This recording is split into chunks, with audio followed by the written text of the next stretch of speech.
Alright, first decision. What do we keep? What do we get rid of? I think we ditch Wrath.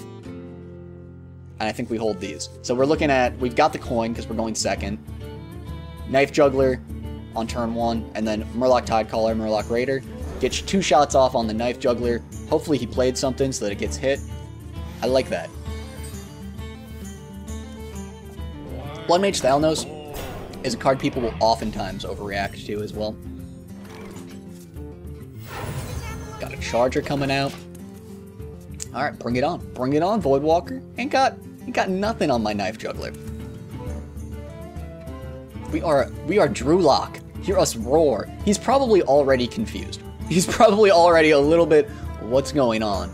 Because this Knife Juggler in Druid is very weird. It's a very weird card. You do not see that in a typical Druid deck. We've got to Naturalize. He's probably, with the Voidwalker, he's probably some stupid aggro deck. So let's see. Yeah, let's just feel it out here. Now he knows. Now he knows he's playing against Drewlock. He knows exactly what's happening now. What the hell? I mean, he sees Druid. He sees Murlocs. Another Voidwalker. Mother of God. Alright, fortunately we can take this out without really, without losing much here. So we can just drop this, which will buff this, run it in. Alright, we're glad to hit him in the face there. And now after two Voidwalkers, I could drop this Claw just to be mana efficient, but I think I'm going to hold on to it. 2 Voidwalkers and that life tap there, sort of to me says maybe this isn't Murloc aggro. Yeah, this is Control. This is Control Warlock with Voidwalkers, which is odd. You know how we said that Millhouse Monostorm was a little bit dangerous later in the game? I'm going for it. We're gonna say it's not late enough.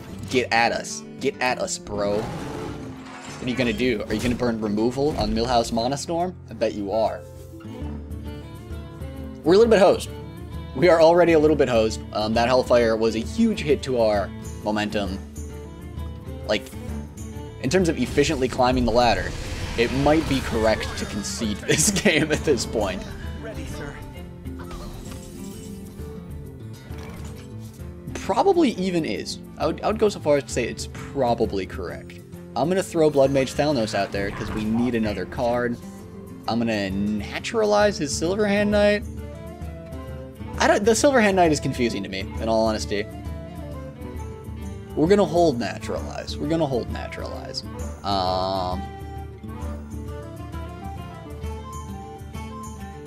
We're going to Claw him in the face. Always remember your goal. Our goal is to kill him dead. So, we Claw him in the face, because that lowers his health. We might be misplaying really badly. Like, his goal and our goal are actually not that different right now. Though, like, he's not a typical handlock. Handlock is what they're called, because they just want to draw a lot of cards, and then play things like Molten Giant when they're at low health from life tapping a whole ton.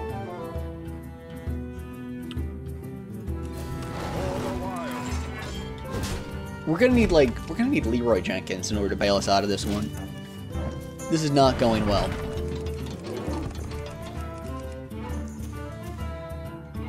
And it was really just like that Hellfire. That Hellfire is what hosed us. You're probably wondering why I haven't naturalized anything yet, and that's because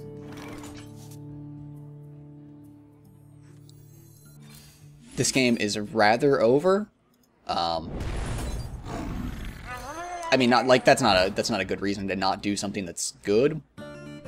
But I want to kind of like limit how many turns he has to use the cards that he draws from this. But like this, I will die next turn if I don't clear that out.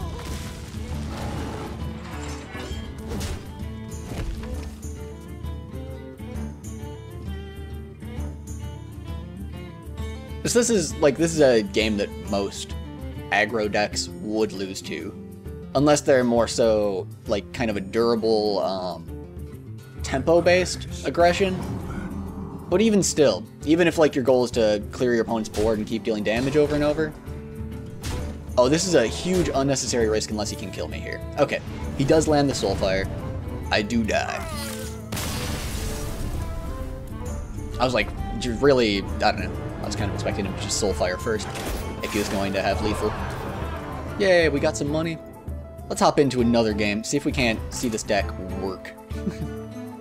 It might still just be bad. We're kind of experimenting here. It's fine to do that. I do recommend, if you're gonna experiment, to actually do it in ranked.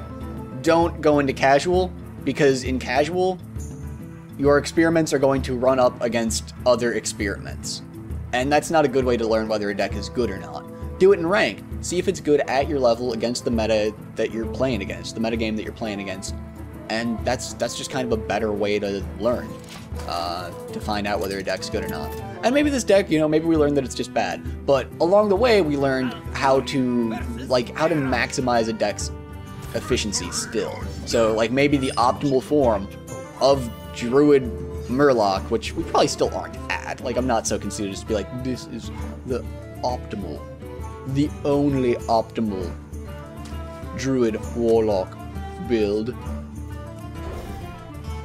But what I'm trying to say is, like, maybe even if we were optimal, it still would not win against most decks.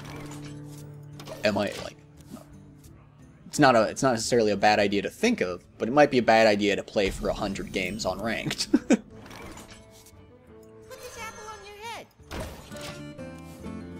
We're up against a warrior.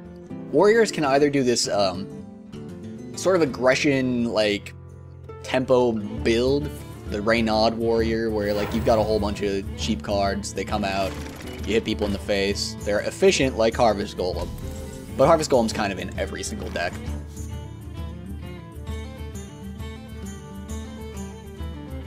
And he's really, really good against things like Night Juggler, actually. So... I'm thinking Murloc Tidehunter is pretty good here. So we get 2 knife shots off. I hope that it hits him in the face at least once. It does not. Which sucks, because before what he was going to do is trade right there anyhow. And he's still going to trade right there, so the 2 damage basically did nothing for me.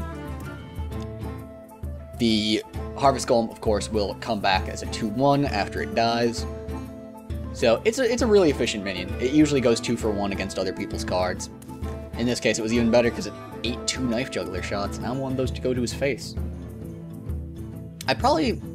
Like, I could have considered doing Millhouse Monostorm last turn, in all honesty. Is he gonna hit me in the face? That doesn't make any sense.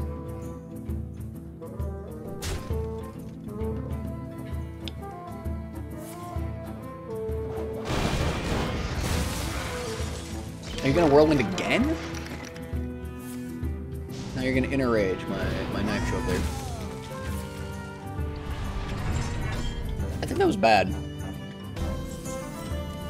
I don't know that that was good for him. Anyhow, once we see Whirlwind, we know that we are against a Control Warlock. Or Control Warrior, sorry. I think I'm just gonna Millhouse Monostorm and Shapeshift into that. Might be a terrible idea to Millhouse Monostorm against a Control Warrior, because they run 2 shield blocks, and shield block is gain 5 armor, draw a card. If they drop 2 of those, you probably just lose. If they drop 1, you might be able to blow through it.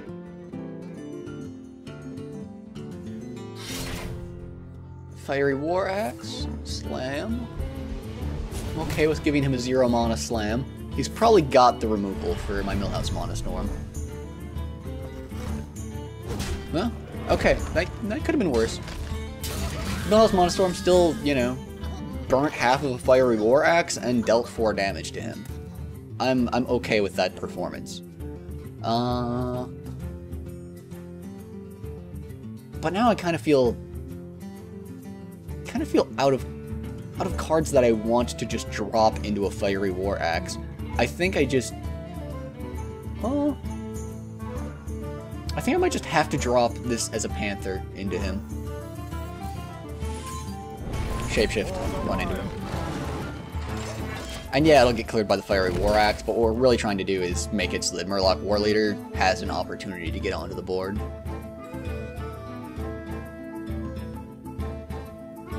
We've probably already lost to that Whirlwind. Like, again, this is just sort of... This is sort of why Murloc aggression, even in Warlock, isn't that popular right now, is because it's so fragile. It's so fragile to, like, just removal, period. We need to get rid of this Chillwind Yeti. We also kind of need to repopulate the board. It's unlikely that he's going to drop a whole bunch of 1 health minions that this swipe will be able to kill. And there's a 1 in 21 chance, you know, 2 in 21, 3 in 21 of us drawing Blood Mage Thalnos reasonably soon. So our swipe probably isn't going to be able to get too much more value other than just killing a Chillwind Yeti. So let's just kill a Chillwind Yeti. Hopefully the board stays clear. It's turn 6, so he's got a lot of cards that cost more mana than that as a control warrior. Grommash Hellscream, Ysera, Ragnaros. We're probably boned because he's still going to be able to drop those in 2 turns or so, and we're not gonna win the game in that time. But we might be okay. Leroy gives us a little bit more reach. We might be able to take him out. So I think that this is fairly...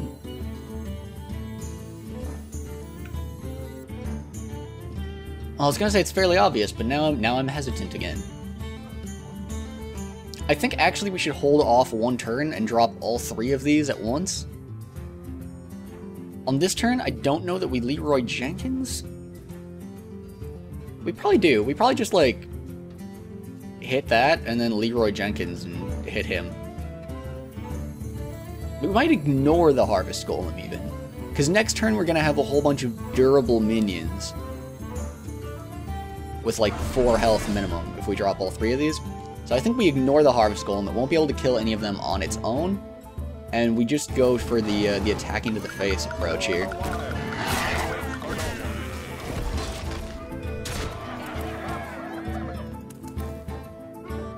Obviously, Leroy is dead immediately. Like he was just 6 damage. He was a fireball. That's all.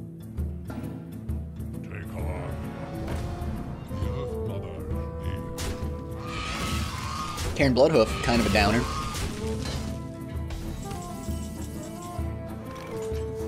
Oh, intriguing.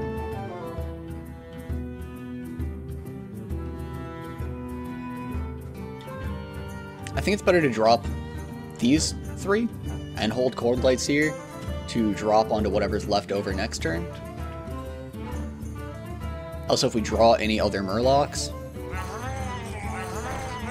that's better. So this is like a late game power spike for my Murloc deck here. Let's see if it's good enough. I'm guessing at least one of those war leaders is going to get cleared by some removal, and probably the other one by Cairn, and then I'll just only have, you know, 2 Murloc Tidehunters. In retrospect, it was probably better. It was probably better to drop Cold Light Seer in order to have a Murloc war leader that had 5 health.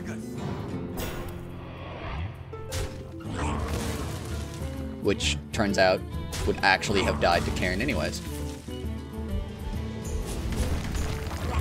Really rough removal on that one.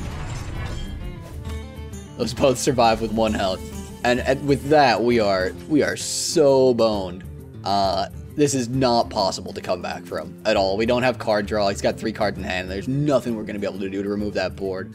So we're just going to well played and tap out. Alright, so what did we learn? Judging by my games before this recording, off camera, and these 2 games, I've dropped a whole rank trying to play Druid Murloc, but I will still maintain that the Druid Murloc deck that we have is better than the Druid Murloc deck that we started with, because it has a more singular focus, and in constructed play, you always want to try and just have a game plan and execute it as well as possible. It's better than trying to do a lot of things at once. if that makes sense. So if you're aggression, be aggression. Just kill your opponent so quickly that they can't do anything to stop you. If you're control, be control. You know, clear, like, have just a whole ton of board clear. Take control of the board, keep control of the board, get to late game, drop big threats that are hard to deal with, have lots of them because your opponent probably has hard removal, and win the game that way. And if you're going to be mid-range, mid-range is sort of the answer to, well, is there something that's a little bit more high-end, a little bit more efficient than pure aggression, that still can kill control decks fairly often? And that's what a lot of the druids out there these days are. But those decks are sort of, the idea is like, I don't lose to aggression right away, I kill them being a little bit more efficient in terms of my cards. I don't lose to control, unless, like, you know, sometimes control wins, that's like a pretty close matchup. But the idea is, I kill them by having a little bit better tempo, a little bit more usage of my mana than control decks can reliably have, and providing sort of a consistent threat on the board that they always have to deal with, run them out of removal, and kill them hopefully just before they manage to get out their huge threats, or just after they get out their huge threats. And those are sort of the archetypes, the ideas of building a deck, and I hope that this was helpful. I hope you guys enjoyed it, and I will see you next time.